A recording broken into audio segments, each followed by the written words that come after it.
दमन गरेको यहाँबाट तपाईँको प्रहरीले अस्त्र ग्यास लुकेर फायर गर्ने कारण हामीले अर्काको हात तोड्नु बाध्यता परेको हामी नभए हामी तन्त्रलाई हामीले दुःख दिन चाहन्नौँ हामी राजतन्त्र ल्याउने हो हामी माओवादीलाई कुनैलाई दुःख दिन छैन पुलिसलाई तर पुलिसले लुकेर अस्त्र ग्यास हाल्दा हामीले बाध्यता ढुङ्गा अर्काको हात पुऱ्याउनु बाध्यता परेको हामीले प्रहरीले कन्ट्रोल गर्न नसकेर प्रहरी भागिसकेको स्थिति छ साथीहरू हजारौंको संख्यामा तैनात भएका तीनकुनेमा प्रहरीहरू भागिसकेका छन् तीनकुनेका सामानहरू यति बेला क्याप्चर गरिसकेको छ साथीहरू बंगलादेशमा प्रधानमन्त्रीको निवास क्याप्चर गरिएको थियो यति बेला हेर्न सक्नुहुन्छ पृष्ठभूमिमा तीनकुनेमा जम्मै सामानहरू हेर्न सक्नुहुन्छ साथीहरू सामानहरू सबै निकालिएको छ अफिसबाट घरबाट सामानहरू निकालेर यति बेला प्रदर्शनकारीहरूले बाँडेका छन् रमिता देखिएको छ साथीहरू यो अस्थिरतालाई तपाईले कसरी हेर्नुहुन्छ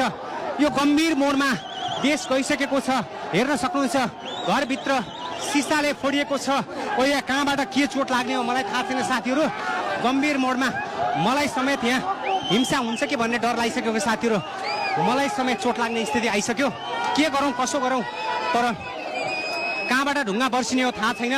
तर यहाँ प्रहरी दमन मुर्दाबाद भन्दै साथीहरू हिंसामा उत्रेका छन् साथीहरू लाखौंको संख्यामा मानिसहरू उत्रेका छन् हिंसामा उत्रेका छन्